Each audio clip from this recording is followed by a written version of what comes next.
बिस्मिल्लाहिर्रहमानिर्रहीम। अस्सलाम वालेकुम स्टूडेंट्स, मैं हूं हसान फरीद, आपका फिजिक्स टीचर। आज हम रिमेनिंग न्यूमेरिकल्स करेंगे। तो स्टूडेंट्स देखते हैं आज का पहला numerical, calculate the answers. Answers calculate करने हैं लेकिन up to appropriate number of significant figures. Answer में आप लोगों ने जितने सिग्निफिकेंट फिगर्स आने चाहिए उतने ही रखने हैं, ठीक है। तो पहला जो हमारे पास पार्ट है इसका, वो कहता है कि ratio of mass of proton to mass of electron. Mass of proton और मास ऑफ इलेक्ट्रॉन की रेशियो निकालें।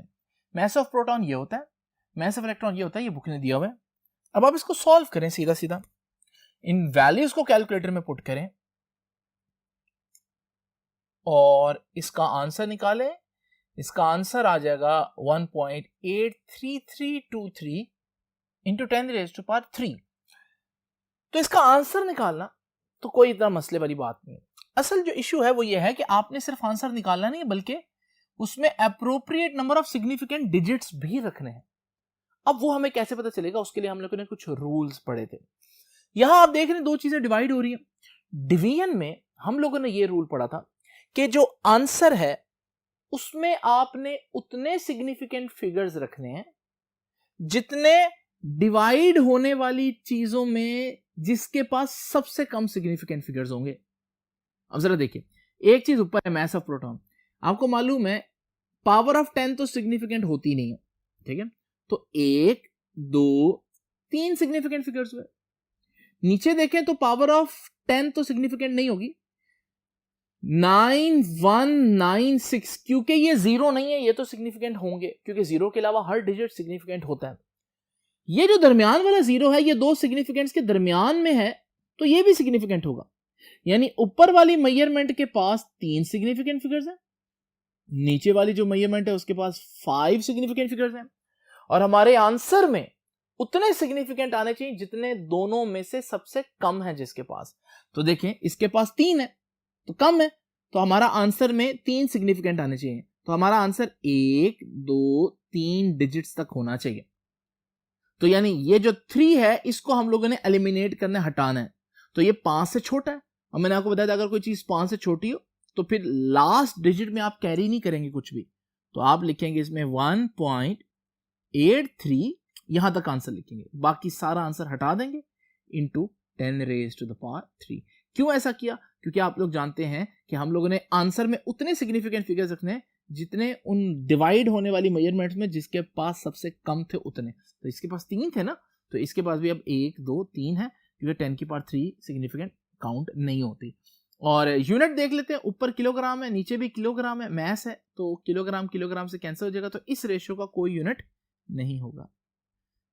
तो आपने देखा कि मसला सिर्फ आंसर निकालना नहीं, वो तो कैलकुलेटर में पुट करके बड़ी आसानी से आ जाएगा, बल्कि आंसर को up to appropriate number of significant figures तक लिखना ये असल काम है। तो बच्चों अब यहां पर देखते हैं दूसरे में वो कह रहा है चार्ज ऑन इलेक्ट्रॉन और मास ऑफ इलेक्ट्रॉन की रेशियो, चार्ज और मास की रेशियो। इसमें भी वही तरीकेकार है कि आप ये दोनों वैल्यूज जो है ये कैलकुलेटर में पुट करें और आंसर निकाल लें। आपका आंसर कैलकुलेटर बताएगा कुछ इस तरह से। इसका यूनिट होगा, क्योंकि ऊपर कूलम आ रहे नहीं थे, केजी आ रहा है तो coulomb per KG. Anyways answer आ गया, लेकिन असल काम यह है इस आंसर को appropriate number of significant figures तक रखना। तो देखिए सबसे पहले देखते हैं ऊपर जो है कितने सिग्निफिकेंट फिगर्स हैं। 1 और 6 क्योंकि जीरो नहीं है ये तो सिग्निफिकेंट होंगे। पावर ऑफ 10 सिग्निफिकेंट नहीं होती तो 2 सिग्निफिकेंट फिगर्स हुए। नीचे देखिए जी 9 और 1 और 9 और 6 ये तो क्योंकि जीरो नहीं है ये तो सिग्निफिकेंट होंगे, लेकिन दरमियान वाला जो जीरो है क्योंकि उसके पहले भी सिग्निफिकेंट है बाद में भी सिग्निफिकेंट है तो वो भी सिग्निफिकेंट हो जाएगा। और 10 की पावर नहीं होती सिग्निफिकेंट, तो 1 2 3 4 5 तो नीचे 5 है। अब फिर देखिए किसमें कम सिग्निफिकेंट फिगर्स हैं, हमारा जो न्यूमरेटर उसमें कम है, कितने 2, तो हमारे आंसर में भी 2 ही हो सकते हैं। तो 1 2 लो भी हम आंसर यहां तक रखेंगे। अब देखिए ये 5 है तो इसको हमने हटाना है। और ये एक 5 के बारे में हम लोगों ने एक रूल पढ़ा था कि जब 5 को हटाना हो 5 को, तो पिछला अगर ऑड हो तो 1 कैरी कर देंगे। तो आप देख रहे हैं पिछला ऑड है तो फिर 1 कैरी करेंगे तो ये बन जाएगा 1.8, ठीक है इसमें, और बाकी सारा हम हटा देंगे और 10⁻11 एज इट इज रहेगा कूलम पर केजी। देखिए आपके आंसर में कितने सिग्निफिकेंट है, 1 2, क्योंकि पावर ऑफ 10 तो नहीं होती तो 1 2 2 सिग्निफिकेंट है, और जो पुअर मेजरमेंट थी उसमें भी कितने थे, 2 ही सिग्निफिकेंट थे। तो इस तरह से हम लोग सिग्निफिकेंट फिगर्स की तादाद आंसर में डिसाइड करते हैं कि किसके पास कम सिग्निफिकेंट फिगर्स हैं, हम आंसर में भी उतने ही रखेंगे। तो ये तो हो गया पहला न्यूमेरिकल। चलते हैं नेक्स्ट बोर्ड पर और देखते हैं कि नेक्स्ट न्यूमेरिकल क्या कहता है। स्टूडेंट्स, इस न्यूमेरिकल में वो कहता है कि आपने डायमेंशंस फाइंड आउट करनी है और दो पार्ट हैं इसके, एक प्लांक कांस्टेंट की डायमेंशन और एक ग्रेविटेशनल कांस्टेंट की डायमेंशन। देखिए, डायमेंशन फाइंड आउट करने के लिए सबसे इंपॉर्टेंट चीज क्या होती है? फॉर्मूला। ठीक है, फॉर्मूला उसने दिया हुआ है, प्लांक कांस्टेंट का फॉर्मूला दिया हुआ है, E is equal to H F. E क्या है? एनर्जी, और F क्या है? फ्रीक्वेंसी। अब अगर इन दोनों की डायमेंशन आपको मालूम हो तो आप प्लांक कांस्टेंट की डायमेंशन फाइंड आउट कर सकते हैं। सबसे पहले आप फार्मूला को इस तरह से लिख लो कि प्लांक कांस्टेंट एक तरफ रह जाए और फ्रीक्वेंसी इधर मल्टीप्लाई हो रही है तो जाकर एनर्जी से डिवाइड हो जाए। तो हम इसको ऐसे लिख लेते हैं। ठीक हो गया स्टूडेंट? अब एनर्जी की डायमेंशन क्या होती है जरा देखिए जी। डायमेंशन ऑफ एनर्जी, ये हम लोग पहले पढ़ के आए हैं। एनर्जी की डायमेंशन थी m L2T-2। डायमेंशन वाला लेक्चर जरा निकाल कर देखिए और उसमें आपको मिलेगी कि हम लोगों ने डिफरेंट चीजों की डायमेंशन पढ़ी थी। उसके बाद फ्रीक्वेंसी की डायमेंशन होनी चाहिए आपके पास। डायमेंशन ऑफ फ्रीक्वेंसी आपको बता दूं,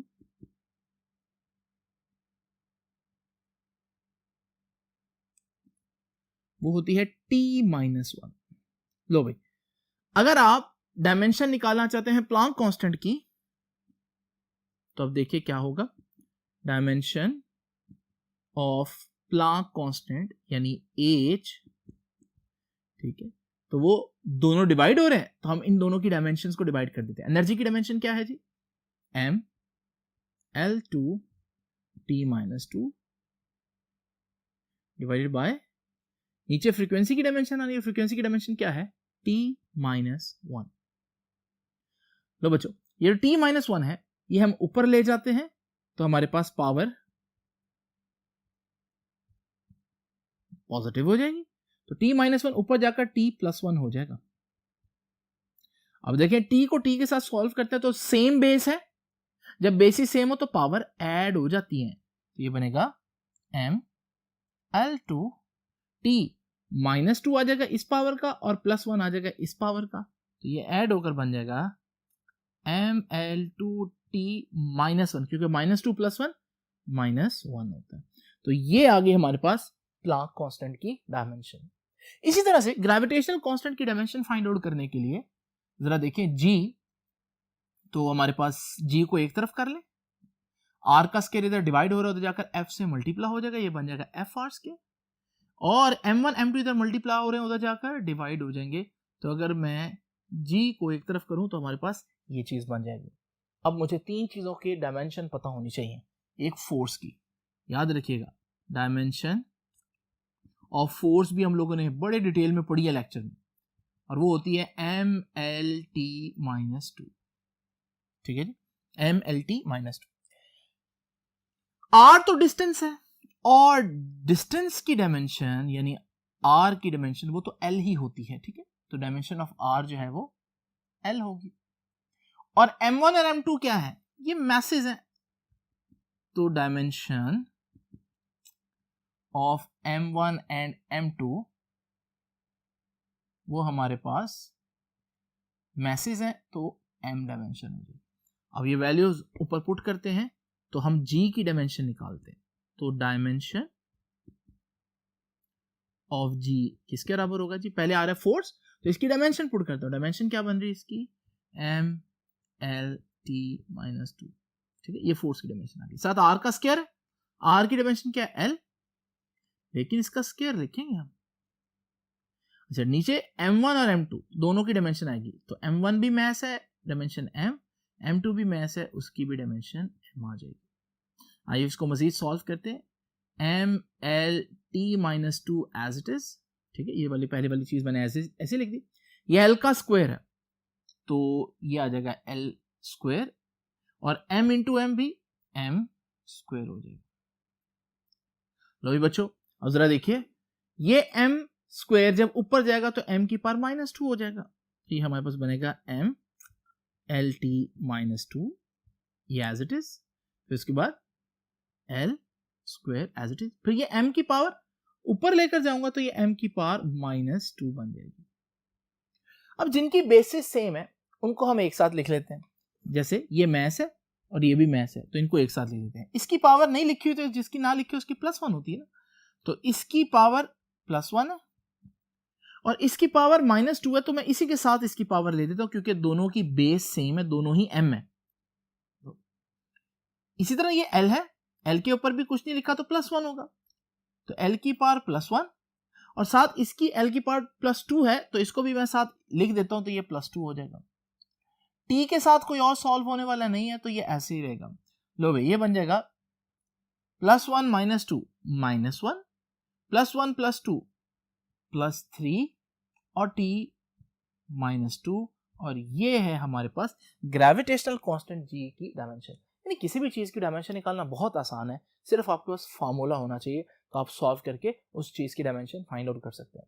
चलते हैं लास्ट न्यूमेरिकल पर और देखते हैं कि लास्ट न्यूमेरिकल हमसे क्या कहता है। स्टूडेंट्स, इस न्यूमेरिकल में वो कहता है कि साबित करें कि ये जो दो इक्वेशंस है पार्ट ए और पार्ट बी में, ये डायमेंशनली करेक्ट है। तो डायमेंशनली करेक्ट कैसे हम इसको चेक करेंगे? सबसे पहले आप लेफ्ट हैंड साइड देखें, left hand side kinetic energy है, तो लेफ्ट हैंड साइड की डायमेंशंस देखते हैं, dimension of left hand side. तो लेफ्ट हैंड साइड पर किनेटिक एनर्जी है और एनर्जी की डायमेंशन मैंने आपको बताई हुई है कि वो m L2T -2 होती है। तो भाई लेफ्ट हैंड साइड की डायमेंशन ये है। अब मुझे राइट हैंड साइड को सॉल्व करना है, अगर तो उसकी डायमेंशन भी ये आ गई तो फिर मैं कहूंगा ये डायमेंशनली करेक्ट है, इक्वेशन जो है वो डायमेंशनली कंसिस्टेंट है। तो अब dimension of right hand side देखते हैं। तो बच्चों अगर आप देखें राइट हैंड साइड की डायमेंशन, पहले आ रहा है हाफ, हाफ तो एक नंबर है ना, 1/2 एक नंबर, इसकी कोई डायमेंशन नहीं होती। उसके बाद मैस आ रहा है, मैस की डायमेंशन होती है m। उसके बाद v आ रहा है, v की डायमेंशन होती है LT -1, लेकिन उसका स्केयर भी आ रहा है तो हम इसका स्केयर लिखते हैं।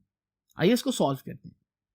m as it is, square जब l का लेंगे तो l का स्क्वायर आ जाएगा, t की पावर -1 है तो वो जब स्क्वायर से मल्टीप्लाई होगी तो हमारे पास t की पावर -2 रह जाएगी। तो हमारे पास ये डायमेंशन आ गई राइट साइड की, और ये डायमेंशन थी लेफ्ट हैंड साइड की। अगर आप गौर करें तो बिल्कुल सेम है, तो यहां से हम कह सकते हैं कि dimensions of left hand side is equal to dimensions of right hand side. Left hand side और राइट हैंड साइड की डायमेंशन बराबर आ रही है, तो क्या साबित हुआ? हम कहेंगे हेंस ये जो किनेटिक एनर्जी का फॉर्मूला है हाफ mv², ये डायमेंशनली करेक्ट है, डायमेंशनली करेक्ट। बिल्कुल इसी तर्ज पर हम बी पार्ट देखते हैं। बी पार्ट में पोटेंशियल एनर्जी का फॉर्मूला है mgh। तो पहले तो लेफ्ट हैंड साइड की डायमेंशन देखते हैं, ठीक है। तो dimension of left hand side,